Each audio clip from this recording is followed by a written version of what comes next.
Teoría pura de la República, de Antonio García Trevijano. Dedicatoria. Nada puede compensar tanto una vida entregada a la causa de la libertad política como saber que no ha sido ilusión mental ni aventura personal. Una joven generación de repúblicos consciente de que en las partidocracias no hay libertad política, representación de la sociedad civil ni democracia formal, ha recogido en las tinieblas de lo público la tea encendida con chispas de pedernal y aires de libertad, para proseguir iluminando la solución del problema cognoscitivo de lo político y la política, mediante la identificación de la verdad política con la libertad colectiva. Dedico esta teoría pura de la República y la filosofía de su acción constituyente a las personas dignas y valerosas que encuentren en las ideas, experiencias, sentimientos y acciones que la han edificado las fuentes de energía moral e intelectual que necesita el moderno humanismo para encaminarse hacia la democracia.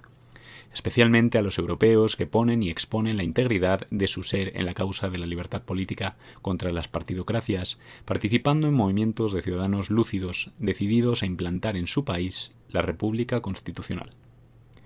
Vuestra apremiante impaciencia y el constante aliento de los miembros del MCRC impulsaron mi decisión de escribir esta obra en 6 meses, lo cual explicaría, de haberse producido, alguna imprecisión de las citas de memoria y alguna idea obscura por insuficiente desarrollo conceptual o por deseo de acortar el texto. Reitero mi deuda de gratitud a Miguel, escritor de pensamiento original, fiel traductor de mi teoría pura de la democracia a lengua inglesa, como también esta nueva obra. Libro primero. Actualidad de la Revolución Francesa.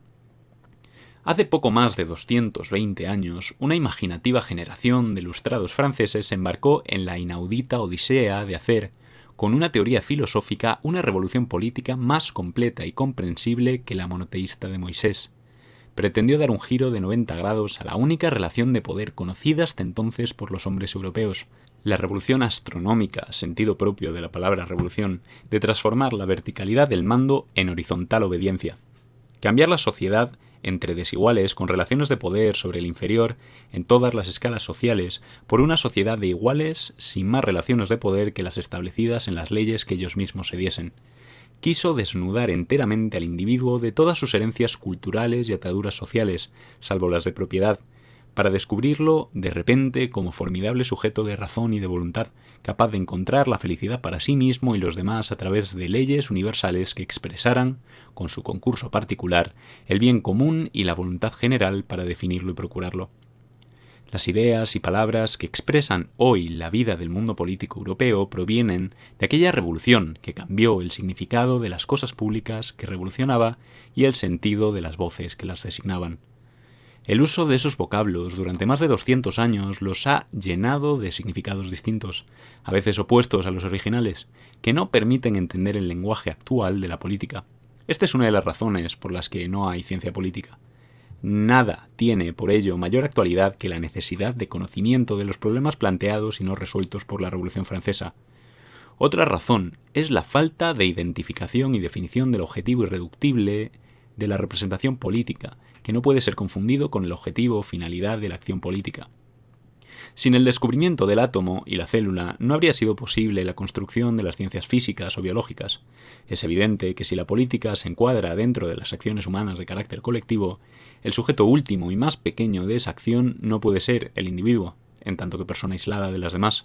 La familia puede ser considerada como célula primigenia de la sociedad, pero no primera unidad social con la que se pueda construir el edificio político coronado por el Estado. Para buscar y encontrar esa partícula elemental en la res pública, que es la materia prima de la República, tenemos que recorrer un camino de ida y vuelta desde el hecho revolucionario al hecho republicano. Sin dejarnos seducir o espantar por la palabra revolución, que no designa algo definido en la historia de los historiadores, ni en la de la realidad francesa que la experimentó. La historiografía no es la historia, pero es el único material disponible para acercarnos al conocimiento del pasado cercano.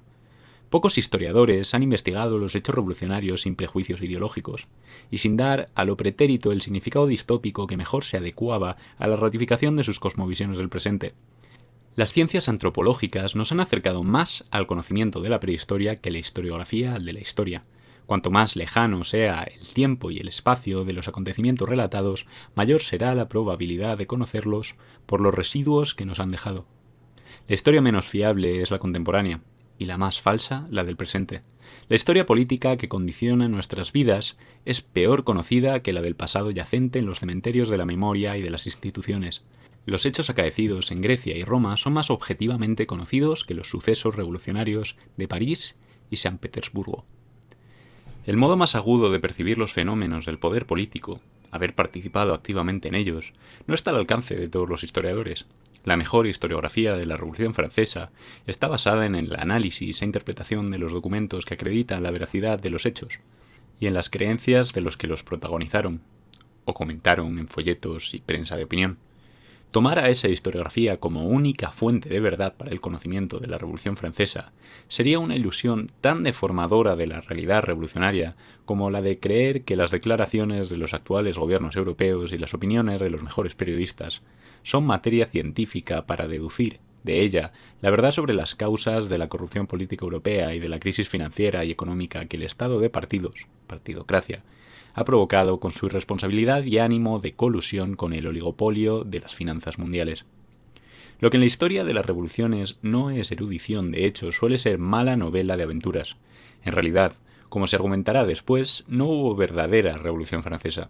Los genios literarios de las épocas de transición rápida a otras situaciones colectivas de mutación de los valores sociales suelen ser mejores historiadores que los profesionales. Más que los hechos revolucionarios, les interesan los marcos sociales de donde salen y donde se inscriben. La novedad en el pensamiento derivado de los conceptos y vocabularios creados en la Revolución Francesa exige estar precedida de una aproximación al conocimiento verídico del hecho revolucionario, en su fase constituyente y en la termidoriana. Eso permitirá reflexionar, a contracorriente de las ideas dominantes, para destruir las ficciones en que se apoyan los textos constitucionales del estado de partidos, y el idiotismo del lenguaje político de los herederos de la Revolución Francesa, que utiliza palabras ideológicas sin sentido histórico por no atenerse a la realidad ontológica del hecho revolucionario.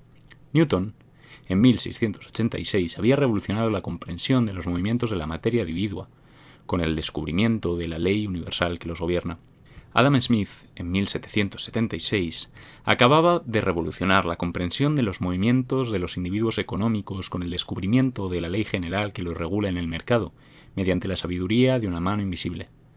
¿Por qué no concebir una teoría que permitiera comprender los movimientos políticos con una ley universal que los gobierne? La nueva mecánica ya había logrado el consenso de la comunidad científica, por la evidencia de la fuerza de gravedad que equilibra el mundo físico. La nueva economía de la Ilustración escocesa estaba alcanzando rango de ciencia entre sus cultivadores, porque la ley universal de oferta y demanda parecía regular el equilibrio del mundo económico. ¿Por qué dudar de que un mismo consenso también pudiera tener vigencia entre seres racionales, tan pronto como acertaran a fundarlo en verdades evidentes por sí mismas sobre los derechos naturales del hombre y en la ley de una razón universal que los ordenara y equilibrara en el mundo político? La experiencia americana no era, para los ilustrados franceses, un ejemplo a seguir. Un pueblo colonial de pequeños propietarios y granjeros no podía calibrar el carácter racional de las fórmulas cuáqueras incorporadas a su declaración de independencia. No las usaron como axiomas de los que la Constitución sería su inevitable corolario. Las evidencias morales de sus fórmulas legitimaban la rebelión separatista de la corona, pero no la constitución interna del poder político. El derrotero constitucional americano había equivocado su rumbo. Siguió la anticuada ruta de Montesquieu, balanceada por los aires liberales de Locke, en lugar de la moderna vía de Rousseau impulsada por el viento apacible de la igualdad y no por el interés de la propiedad, que no era un derecho natural anterior al Estado y a la sociedad, como creía y defendía Locke, el filósofo del Parlamento protestante que inspiró a los constitucionalistas americanos.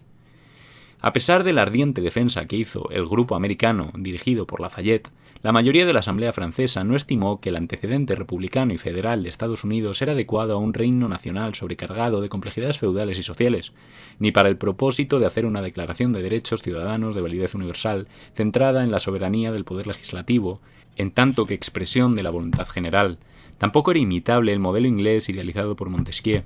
La nueva teoría científica de la ley y la necesidad lógica de una deliberación común para extraer de ella la voluntad general excluía toda posibilidad de dividir la potencia legislativa en dos cámaras. Además, el requisito de la igualdad de los individuos era incompatible con una segunda cámara para los privilegiados.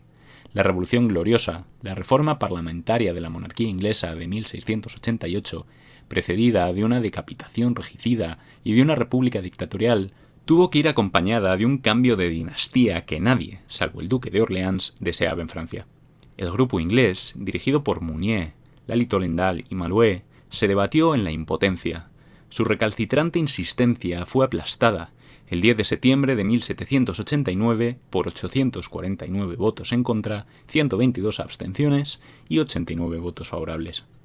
Los representantes del Estado llano estaban condenados a innovar los fines y medios revolucionarios, a realizar una revolución universal sin ruptura de la legalidad, con el criterio político del tercer orden, el de los que no eran nada y aspiraban a serlo todo, impuesto a los otros dos órdenes.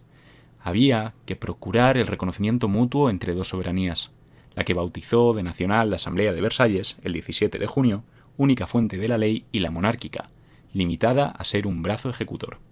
En definitiva, una revolución dirigida por el propio rey Luis XVI, contra el que no se levantaban los franceses, y que pudiera ser modelo universal, imperativo moral y político para todos los pueblos del mundo. Esa quimera duró apenas 2 años, desde la toma de la Bastilla el 14 de julio del 89 hasta la huida del rey a Varennes el 21 de junio de 1791. La virtud moral de sus principios filosóficos y la apariencia lógica de sus aplicaciones prácticas pudieron dar a la mayoría rusoniana, dirigida intelectualmente por el abad de Sieyes, la seguridad de vencer las resistencias de la Iglesia y la nobleza, si se ponía de evidencia ante la opinión pública, que parecía emerger como tribunal constituyente de los nuevos tiempos, la mala fe de los que negaran su consentimiento. La verdad irrefutable de lo que debía ser tenía que transformar la sociedad entre desiguales, por consenso voluntario de la comunidad política, en una sociedad de iguales. La fraternidad, fundamento de la ética, volvería a unir la moral a la política, separadas teóricamente desde Maquiavelo. Los gobernados ya no acatarían más poder que el impersonal de su voluntad general. La nueva concepción de la ley, como expresión de la voluntad transsubjetiva, haría de la obediencia libre una autoobediencia. La política no sería ya un arte de la habilidad, sino un proceso técnico, el de extraer de cualquier comunidad, por un método científico ultimado por Sieyes, la voluntad general. Ese método requería la estricta observancia de las mismas fases del proceso mental que conduce a un individuo, aislado de toda presión exterior y sin prejuicios heredados del jerárquico orden anterior, a tomar y ejecutar una decisión inteligente y favorable a sus intereses puramente humanos, solo que sustituyendo la reflexión individual por la deliberación en común. No había que dividir y separar poderes distintos, sino las distintas funciones de un solo poder: proponer, deliberar, votar, aprobar y ejecutar la ley. Las dos únicas funciones inseparables para extraer de ellas una voluntad general que no fuera la simple suma de voluntades parciales o particulares eran la deliberación y la votación. Para aquellos escrupulosos revolucionarios, la Constitución debía garantizar tanto el aislamiento social de los individuos, para no condicionar la libertad de su voluntad, como la estricta observancia de ese método de producción de leyes para la exacta expresión de la voluntad general. Hoy resulta paradójico que aquella forma de gobierno legislativo consistiera sustancialmente en el gobierno de la forma procesal de la producción de la ley. La democracia era el método científico de extraer con pureza, limpiada de adherencias particulares, la voluntad general. El contenido de esa voluntad soberana era indiferente para aquel modo de entender el proceso creador de leyes. Lo decisivo era la deliberación, hasta el punto de considerar erróneos los votos de la minoría que no se hubieran unido al consenso por no haber sabido captar en el debate cuál era la voluntad general, distinta de la mayoritaria o la unánime, que podían coincidir o no con ella. La distinción entre democracia formal y material, que entonces carecía de sentido, no aparecerá, y solamente como conato, hasta las leyes sobre el máximum del Comité de Salud Pública promulgadas por necesidades sociales durante el terror jacobino. Pero la realidad política y social de la monarquía de Luis XVI puso a los pretendientes a ser legisladores ante un gran escollo. El rey absoluto se negaba a ponerse al frente de esa excelsa y modesta revolución limitada a la esfera de lo legislativo. La Iglesia y la nobleza, salvo excepciones en el bajo clero y la aristocracia ilustrada, la temían y la combatían. La razón universal del tercer estado, en su primera confrontación con la realidad, demostró que por sí sola no era suficiente para definir su objetivo y alcanzar su meta. El arte tradicional de la política, la maniobra, acudió en su ayuda. Los comunes se constituyen ellos solos en Asamblea Nacional el 17 de junio del 89. Todos eran conscientes de que estaban usurpando la soberanía y de que carecían del mandato de sus electores para tomar la decisión constituyente de un nuevo poder que revolucionaba la tradición de los tres órdenes, pero con una energía de la que nunca después darán prueba. Retan y dan un ultimátum al rey y a los otros dos órdenes, que no aceptan el nuevo criterio de votar por cabezas, para que se reúnan con los comunes en una sola Asamblea Nacional. Vencida la resistencia del rey y reunida en una sola asamblea toda la representación nacional el 27 de junio del 89, los comunes la convierten en constituyente, el 9 de julio del 89, porque su deber era superior al mandato imperativo del cuerpo electoral. Sin conciencia de usurpación, dictarán la Declaración de los Derechos que cada hombre puede hacer valer frente a todos y la Constitución de los Derechos que todos podrán hacer valer contra uno. Para redactar este catecismo de los derechos del hombre, así llamado por Barnave, los diputados se alejan del pueblo como Moisés y se retiran al reino de la metafísica para redactar la tabla de los derechos ciudadanos.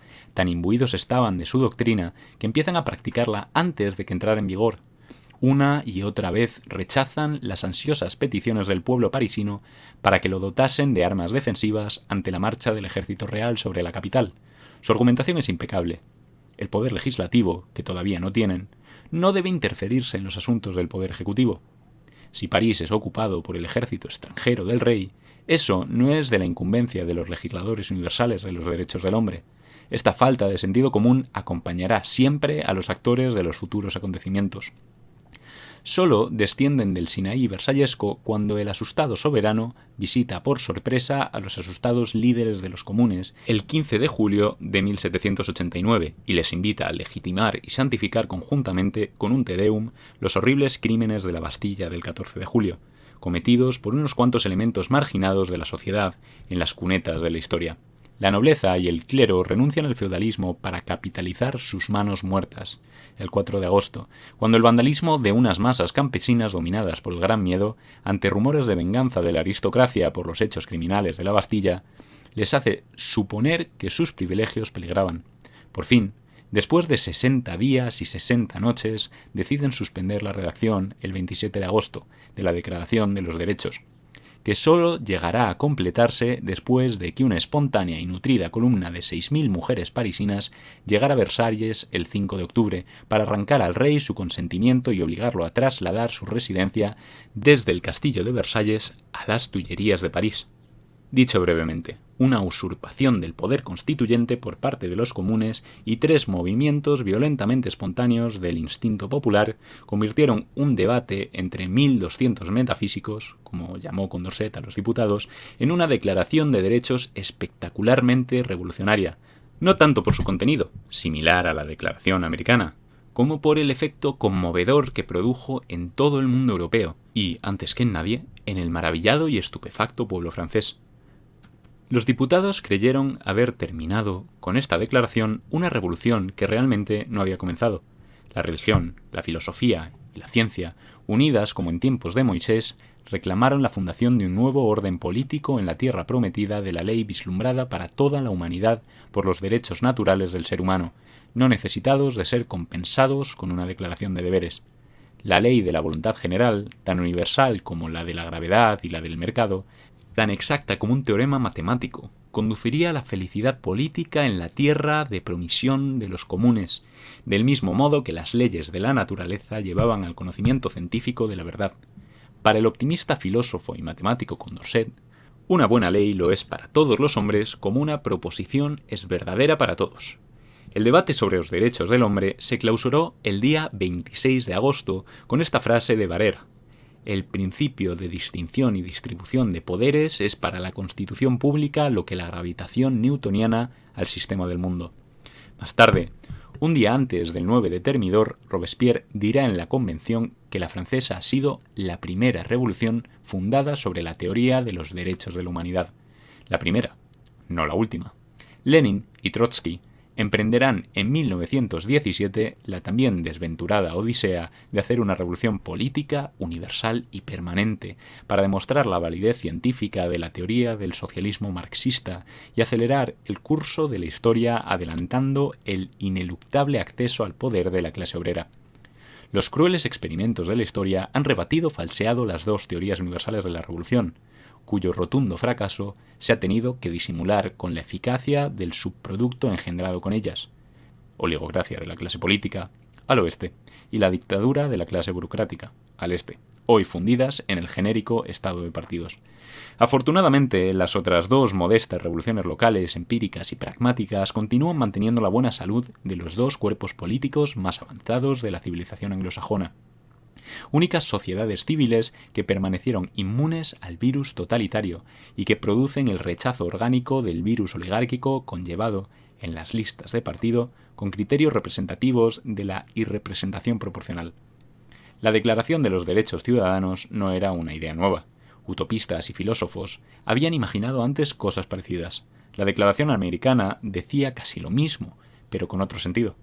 En la francesa hubo algo radicalmente original en el modo y espectacularmente revolucionario en el efecto. En el modo, la soberanía real se maridaba con la hegemonía intelectual, Telémaco y Emilio, Fenelón y Rousseau, para pregonar que los seres humanos eran iguales en derechos y preservar intangibles los derechos universales a la libertad política y a la resistencia a la opresión. En el efecto, la imaginación política de las masas, secularmente atrofiada, puso en las palabras nuevas las esperanzas que no estaban contenidas en el espectacular acontecimiento político de la Declaración, más filosófico que efectivamente revolucionario. Poco importaban las circunstancias, nada edificantes, de la génesis de esa declaración que, como revolución anunciada, ponía el énfasis en el fin y no en el modo práctico de realizarlo. Lo decisivo no era su contenido, sabido en las conciencias, sino el atrevimiento de proclamarlo pública y solemnemente como descubrimiento repentino del lado oculto de la luna. Es decir, la relación de poder contemplada por primera vez en Europa desde el punto de vista de los gobernados. Lo revolucionario era la nueva visión, la llamada a las conciencias. La onda expansiva de este descubrimiento conmovió de terror a todas las jerarquías y cancillerías de Europa y de esperanzadas ilusiones populares que aún perduran latentes e inagotables en todos los pueblos del mundo. Francia no anunciaba una simple revolución histórica, como la inglesa y la americana, donde la sociedad civil impregnaría con su sello liberal la igualdad de derechos ciudadanos, y en Estados Unidos la de condiciones. La francesa era la revolución de la historia, la súbita entrada del bondadoso estado de la naturaleza en la sociedad civil, algo que habría disgustado a Rousseau, y también la salida del hombre de su minoría de edad. Cualquiera que fuese el resultado francés, triunfase o fracasase en su propósito constituyente, el efecto revolucionario de aquella Declaración Universal ya estaba no solo conseguido, sino legitimado con el entusiasmo moral levantado en todos los espectadores del mundo, hecho este que para Kant fue constitutivo de la verdadera revolución.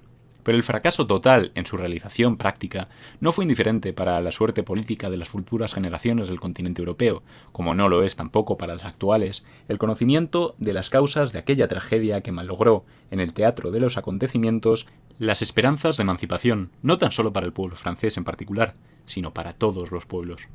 Lo que hoy reconocemos de aquel legado espiritual a la ilusión colectiva, lo que en verdad se ha cumplido de aquella promesa revolucionaria, lo que todavía está en vigor en toda Europa continental, con sus reaccionarios desechos termidorianos y napoleónicos, cuidadosamente seleccionados por Benjamin Constant y los doctrinarios franceses como ética liberal. Con ese espejismo, la actual sindicatura estatal de los profesionales del poder ha reconstruido y mantenido la moderna oligarquía, el oligopolio del mercado político, en la forma partidocrática que sustituyó a la parlamentaria después de la Guerra Mundial y de la muerte de los dictadores orgánicos.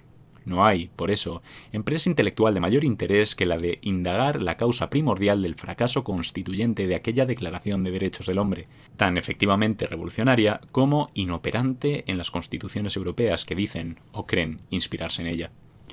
¿Dónde estuvo el defecto capital? ¿En la abstracción metafísica de su contenido declarativo, imposibilitado de ser preceptivo a causa de su propia naturaleza anómica? ¿En el uso de materiales abstractos inadecuados para la concreta construcción política proyectada? ¿En la ignorancia política y tenebrosa violencia de las masas? ¿En haber seguido la estrategia reformista de Necker con la convocatoria de los Estados Generales, en lugar de la que propuso Condorcet con la representación piramidal? ¿En la falta de talento político y de moralidad pública en los tenores constituyentes? ¿En la insidia de la corte y de la reina María Antonieta, conniventes con las potencias monárquicas europeas? ¿En el doble juego y traición final del propio monarca? ¿En la falta de madurez de los sectores sociales de la burguesía profesional? ¿En la nostalgia de los artesanos por su antiguo modo patronal y paternalista de estar integrados en el trabajo y en la sociedad doméstica? ¿En la juventud de los actores revolucionarios? La primera crítica, la de la abstracción metafísica, partió curiosamente de los propios diputados de la Asamblea. El día 27 de agosto de 1789, cuando todos esperaban continuar el debate sobre los puntos pendientes de la declaración, Bush señaló la contradicción entre el orden del día y el orden de las necesidades, proponiendo salir de la vasta región de las abstracciones del mundo intelectual para volver al mundo real de la constitución de los poderes del Estado. Lo paradójico fue que esos 1200 metafísicos, que habían perdido 60 días en la bizantina discusión de si primero debía ser la declaración o la constitución, aprobaran esa moción con unánime diligencia, lo que suponía confesar el error de estrategia hasta entonces cometido. Los conceptos metafísicos de soberanía nacional y voluntad general eran armas apropiadas para superar, o al menos equilibrar, la no menos metafísica idea de la encarnación de la soberanía en la persona del rey.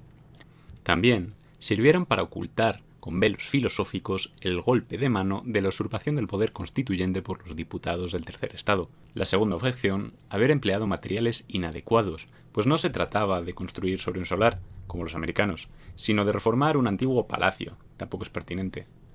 La influencia de la Declaración americana fue más aparente que real, más formal que sustancial. Las ideas de Versalles parecían literalmente las mismas que las de Virginia y Filadelfia, pero su sentido, su empleo estratégico y su función política divergieron profundamente.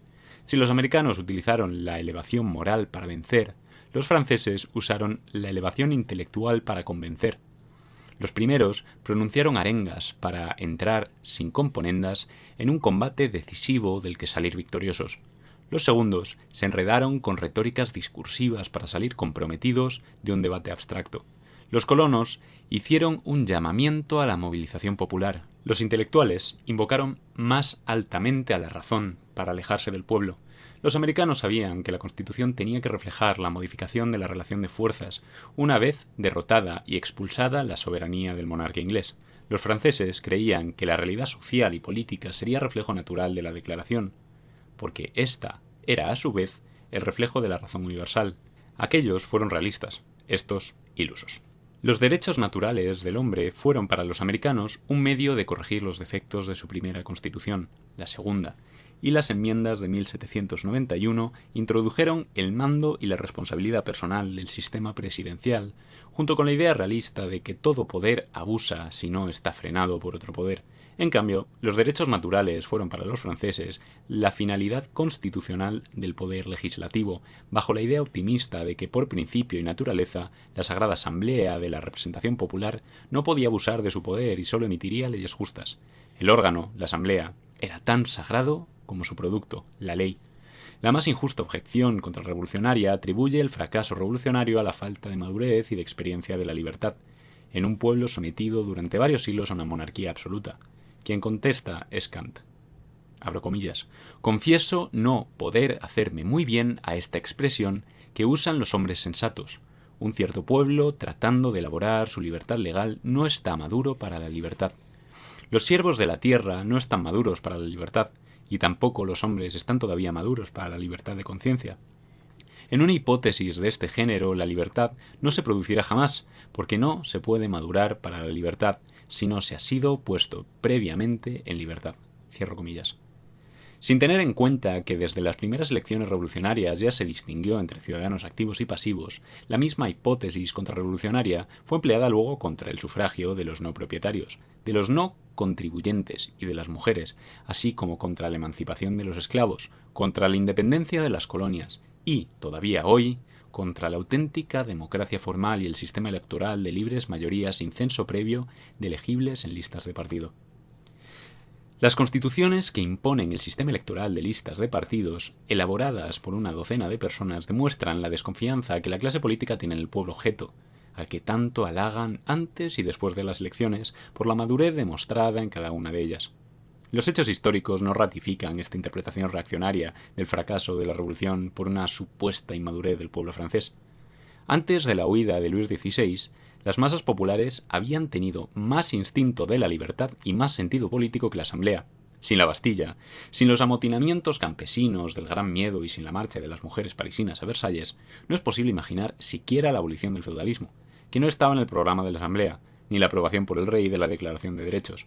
Lo verdaderamente odioso de los crímenes que acompañaron estos espontáneos movimientos populares, lo profundamente inmaduro, no estuvo en los delitos ocasionales, sino en su legitimación por el rey y la Asamblea, que los santificaron con un Te Deum en Notre Dame. No puede ser históricamente probado que el fracaso de la Declaración de Derechos se debió a que la revolución fue puesta a la defensiva dentro de la estrategia reformista de Necker, dirigida desde el Estado, y a que no surgió de un movimiento consciente de sus fines desde la sociedad gobernada, como pudo haber ocurrido si hubiera prosperado la iniciativa de Condorcet, contrario a la convocatoria de los Estados Generales. Este filósofo y matemático propuso una pirámide de asambleas escalonadas de propietarios.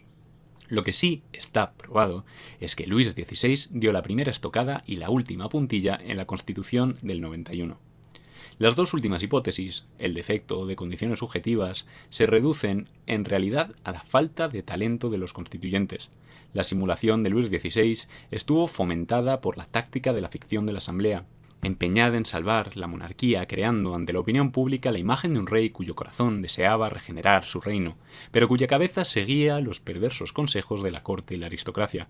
Como diseñador de esta imagen piadosa, Mirabeau alcanzó la apoteosis de su genialidad para el engaño. El talento político se distingue por su capacidad para tomar y no perder la iniciativa en la dirección de los movimientos constituyentes de un nuevo orden. Basta tener un conocimiento somero de la primera etapa de la Revolución Francesa para saber que la Asamblea, salvo en los 6 días siguientes al golpe de mano de Sieyes, el 17 de junio, para usurpar la soberanía nacional, jamás tuvo la iniciativa en el proceso que la transformó en constituyente, aunque sí tuvo el inteligente oportunismo de rentabilizar políticamente junto con el rey las explosiones de violencia y las iniciativas criminales de unas turbas urbanas abandonadas a su suerte. Esto no quiere decir, en modo alguno, que la Asamblea no contase con unos hombres extraordinariamente dotados para la retórica, pero lo que sí demostraron es que no lo estaban para dirigir una revolución política ni para anticiparse y prevenir el comportamiento de las masas. Entre tantas cabezas ilustradas, nadie tuvo instinto militar para calibrar en cada momento la situación de las fuerzas sociales en presencia. Barnave, el primer intelectual que pensó en términos de clases sociales y que descubrió en la burguesía el factor social determinante de la situación revolucionaria, perdió sus posibilidades dirigentes cuando justificó demagógicamente los asesinatos del ministro Foulon y del intendente Berthier el 22 de julio, que tanto impresionaron negativamente a Babeuf y al joven Saint-Just. El inoportuno y torpe comentario de Barnave se expandió por toda Francia.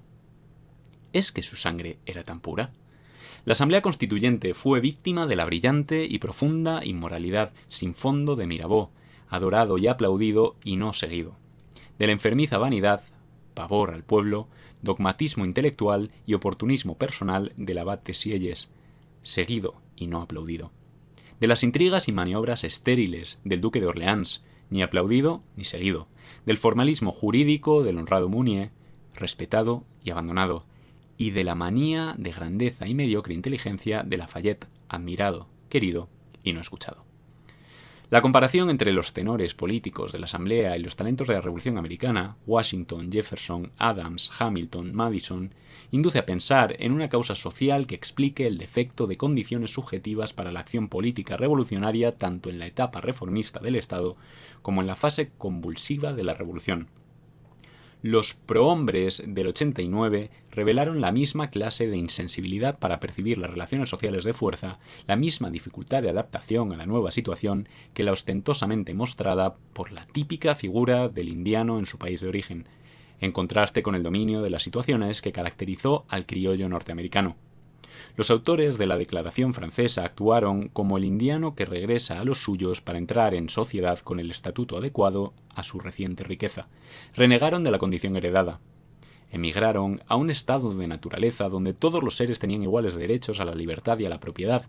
Volvieron a la civilización cargados con ese tesoro individual. Llegaron al punto de partida, pero revestidos de los atributos adquiridos en tal original excursión. Utilizaron su tesoro de valores para anudar nuevas relaciones civiles y construir un nuevo edificio familiar, Estado, que preservara la riqueza de sus nuevos derechos y los introdujera en el código social con la alta sociedad tradicional. El triunfo de la rebelión criolla de la Declaración de Filadelfia pone de relieve la causa de los defectos subjetivos que motivaron el fracaso de la Revolución Indiana de la Declaración de Versalles. La educación ilustrada de los miembros de la Asamblea, su fe en la razón como único factor revolucionario, los hizo impermeables a las relaciones sociales de fuerza. Confiaron en el acuerdo de los viejos poderes con la nueva riqueza moral del poder constituyente. El fracaso revolucionario de la Declaración expresó la imposibilidad de una revolución por consenso. En resumen, 4 grandes revoluciones pretendieron cambiar el antiguo régimen por nuevas concepciones racionales del mando y la obediencia. El banco de pruebas de la historia ha emitido su veredicto. La americana ha conseguido su propósito inicial. La primera en el tiempo, la inglesa, lo ha logrado en gran parte. Pero las 2 últimas se han saldado con un rotundo fracaso de sus ilusorias pretensiones. No se muda la naturaleza del poder cambiando de soberano y dejando intacta la soberanía. La Revolución Francesa permutó al rey absoluto por la nación, es decir, por la oligarquía de la clase política que asumió la soberanía absoluta de su representación. La Revolución Rusa trocó al zar autócrata por el partido único, que asumió la soberanía autocrática del Estado totalitario. En contraste con los países europeos que respiraron los efluvios de la Revolución Francesa, los Estados Unidos y Gran Bretaña han resistido durante 2 siglos formidables embates de guerras civiles y mundiales, depresiones económicas, bárbaros nacionalismos y hasta sus propios imperialismos, sin merma de las libertades individuales ni de la independencia de la sociedad ante el Estado. La profunda diferencia entre la autenticidad formal de la democracia norteamericana y la ficción representativa de los regímenes europeos deriva del diverso modo en que una y otros enfocaron la solución del problema de la legitimación de la autoridad estatal. Para contar con la probabilidad de obediencia entre seres iguales al otro lado del Atlántico se puso el énfasis en el libre consentimiento de los gobernados, a este lado en el carácter impersonal y metafísico de la soberanía nacional o popular. Allí se concretó el poder en personas singulares y responsables de sus actos políticos, aquí en facticios entes individuales o colectivos políticamente irresponsables en tanto que soberanos. Allí se legitimó el ejercicio del poder por su actuación, aquí por su constitución. Cuanto más dividido, controlado y responsabilizado esté el poder en los Estados Unidos, mayor será la aquiescencia. Cuanto más unido y descontrolado sea el poder de los estados europeos, más fácilmente obtendrá obediencia. Los individuos son voluntariamente ciudadanos en Norteamérica. En Europa, forzosamente. La situación ideal sería allí la autonomía de la sociedad civil, aquí su absorción por el Estado. El voto electoral allí es un derecho o una facultad, aquí una obligación jurídica o un deber cívico. Los fundadores de los Estados Unidos crearon la autoridad política con 3 legitimaciones que ningún otro pueblo ha podido igualar. Legitimación moral de la ruptura con la corona británica mediante la Declaración de Independencia del 4 de julio de 1776. Legitimación republicana de la Constitución Federal de un poder personalizado y electivo con la Segunda Constitución, redactada por un comité presidido por Washington tras el insólito hecho que tanto impresionó a Tocqueville, según confiesa en La democracia en América, de la autosuspensión del poder colegiado que estableció la primera Constitución. Legitimación democrática del ejercicio del poder mediante las enmiendas constitucionales de 1791 presentadas por Madison como barreras contra el poder en todas las formas y en todos los comportamientos del gobierno. Sin conquista previa de la libertad política, todos los derechos y libertades tendrán forzosamente la naturaleza de otorgados, y todo lo otorgado, como todo lo que no tiene base propia de sustentación, puede ser revocado. La libertad constituye los derechos, no los derechos a la libertad. Los rebeldes de ultramar encontraron su inspiración en la interpretación igualitaria de la Biblia, de los sermones cuáqueros, en la interpretación liberal que hizo Locke de la Bill of Rights de 1689, en la balanza de poderes de Montesquieu, en el sentido común de Thomas Paine, de donde Jefferson tomó la idea de sustituir el derecho a la propiedad por el de la búsqueda de la felicidad. Pero el factor decisivo y la diferencia con las otras 3 revoluciones europeas fue la circunstancia histórica de que el verdadero enemigo a batir era un poder parlamentario. Una vez vencido, no podía ser tomado como modelo a imitar. La naturaleza mezquina de interés y degenerada de intelecto de este tipo de poder legislativo se evidenció al rechazar el proyecto de Franklin, propuesto por su amigo Edmund Burke. para que la corona conservara las colonias a cambio de una misma libertad y una misma igualdad para todos los ciudadanos del imperio. Solo 49 diputados sobre más de 600 comprendieron que la lucha de la libertad contra la soberanía parlamentaria inglesa, tapadera de los monopolios coloniales, tenía que cambiar de escenario y de naturaleza. Cuando Franklin desembarcó del Pennsylvania Packet, ante la muchedumbre que coreaba América para los americanos, había tenido lugar en Lexington la primera batalla de la Guerra de la Independencia. El pueblo americano, para quien Washington buscaba dinero y un ejército, va a recibir el día 4 de julio de 1776 el maravilloso regalo de un arma tan poderosa hasta entonces desconocida que en pocos días puso en pie de guerra a toda la nación. La vinculación de la idea de la patria a la libertad de los individuos causó el llamamiento a filas milicianas que, sin decirlo, hizo aquella histórica declaración original. Años más tarde, y en homenaje a su efectiva contribución a la victoria militar, se puso como preámbulo de la Constitución, un acto protocolario que los constitucionalistas europeos copiaron, creyendo que era una técnica constitucional, para que, en un solo documento, las normas se derivaran como corolarios de un axioma preambular. El pueblo tiene el derecho de cambiar o de abolir toda forma de gobierno que devenga destructora de la única finalidad que lo fundamenta, asegurar el disfrute de los derechos individuales y, en primer lugar, la vida, la libertad y la búsqueda de la felicidad. Tal ha sido la paciencia de estas colonias en sus males y tal es hoy la necesidad que las fuerza a cambiar su antiguo sistema de gobierno. En el salón de Carpenter's Hall de Filadelfia, sin solemnidad ni espectáculo, los delegados de las Colonias Unidas estamparon sus firmas al pie del pergamino caligrafiado con el texto de Jefferson, apenas corregido por Adams, Franklin, Sherman y Livingston. Nos comprometemos mutuamente a sostener esta declaración con nuestra vida, nuestros bienes y nuestro honor. Jefferson verá en esta lealtad el secreto de la democracia. La Declaración de Independencia desempeñó una doble función. Inicialmente fundó el patriotismo nacional sobre evidencias morales de libertad y de igualdad de derechos por encima del egoísmo de los estados. Finalmente, preservó una esfera de derechos y libertades individuales fuera del alcance del propio poder representativo. Con el tiempo, aquel primitivo patriotismo moral ha degenerado en nacionalismo imperialista. Pero todavía conserva lozanía, la separación de lo civil y lo político, y sobre todo, la garantía constitucional contra el abuso de poder de las autoridades representativas. En la Revolución Francesa, el feudalismo no fue abolido por el capitalismo. La circulación de rumores falsos de que cuadrillas de bandoleros deambulando por los caminos de la campiña francesa se disponían a robar las cosechas y a despojar de sus enseres a los aldeanos provocó durante los 10 últimos días de julio del 89 7 oleadas independientes de pánico entre las masas campesinas. Se armaron defensivamente y, al no encontrar a enemigo imaginario, descargaron su furia contra los símbolos de los derechos feudales. En un momento de diálogo entre Estado y sociedad para refundar la monarquía y un sistema fiscal favorable a los profesionales y los propietarios rurales, se levantaron masas campesinas y actuaron como en los jacqueries medievales. A estas oleadas de destrucción de los registros inmobiliarios respondieron los más ricos y poderosos señores del reino con su renuncia al feudalismo. Este profundo misterio no inquietó demasiado a los historiadores de la Revolución Francesa del siglo XIX y el primer tercio del XX. Describieron aquella noche del 4 de agosto de 1789 como triunfo del modo de producción capitalista sobre el feudal.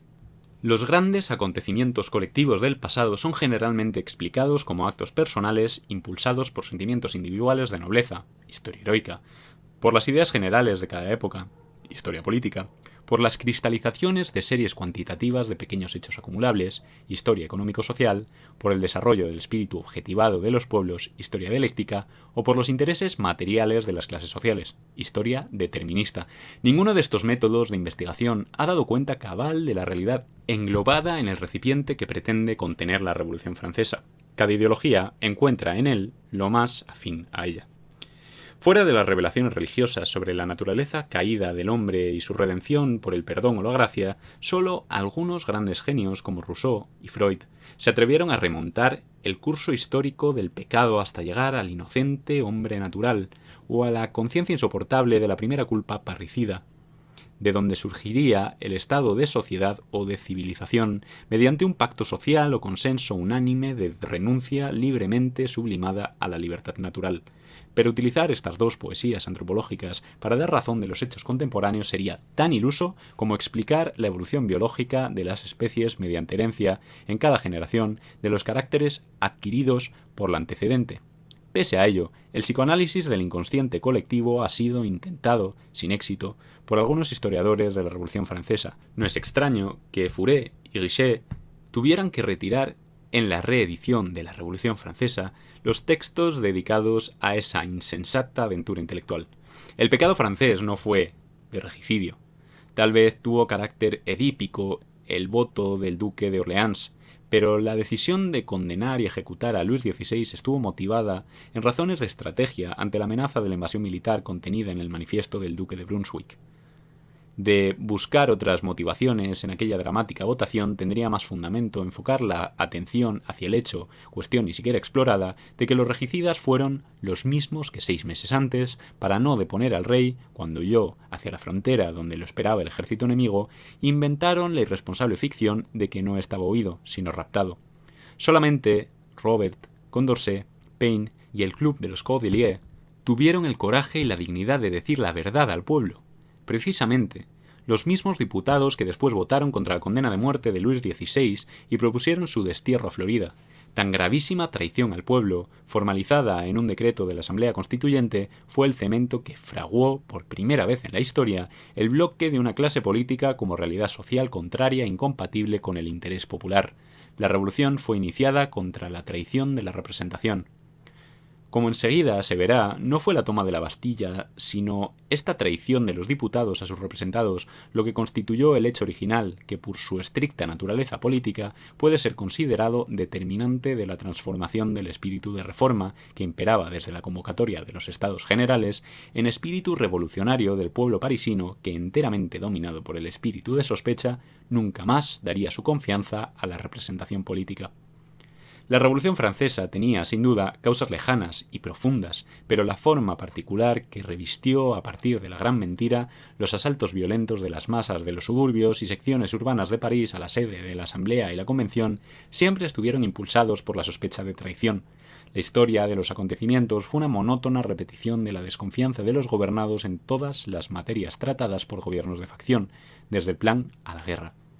Si la Diputación no hubiese engañado entonces al pueblo, la fundación de la República, el cambio de dinastía o la instalación de una regencia no hubiera exigido la eliminación física del rey y la reina. Bajo una monarquía absoluta, la Diputación política solo podía tener existencia virtual, en tanto que emisora de opiniones y no de voluntades. Solo podía constituir, en el mejor de los casos, opinión pública. Por eso, la Revolución Francesa pudo realizarse en los espíritus antes de fracasar en los hechos. Sin las revueltas ciudadanas, los motines campesinos y la marcha de las mujeres, fenómenos ajenos a la revolución operada en las mentalidades de las capas ilustradas, se habría podido tal vez reformar la monarquía absoluta, transformándola en relativa o limitada por la opinión. Pero la cuestión del poder, tema único de las revoluciones políticas, no es materia de opinión, sino de voluntad. La clase intelectual se transformó por ello en clase política, en el preciso momento en el que dejó de ser opinante y se convirtió en decididora.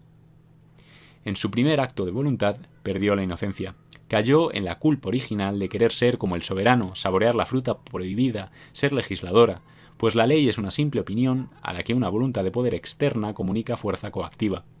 Bajo la soberanía de Luis XVI, el estado de la opinión francesa había sido recogido en una gigantesca encuesta social, la mayor que jamás haya sido realizada, como lista de agravios o quejas, para que la voluntad absoluta del soberano, oyéndola en los Estados Generales, suprimiera los privilegios de la nobleza, admitiera en los cargos públicos a las clases burguesas, eliminara las servidumbres personales al feudo, mitigara la miseria y atendiera al interés de la nación en las leyes fiscales. Cuando el 8 de agosto de 1788 se publica la fecha de reunión de los Estados Generales en Versalles para el 1 de mayo de 1789, ya se había celebrado la asamblea de los tres órdenes, con los delegados de los ayuntamientos de Dauphiné el 21 de julio, en el castillo de Visilles, que había sido cuidadosamente preparada por los abogados de Grenoble, Mounier y Barnave.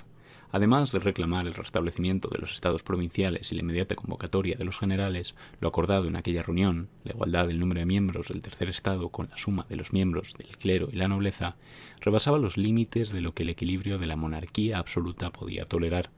La unidad de la reacción en las más altas esferas del Estado y en el círculo íntimo de la propia realeza no tardó en manifestarse de forma pública.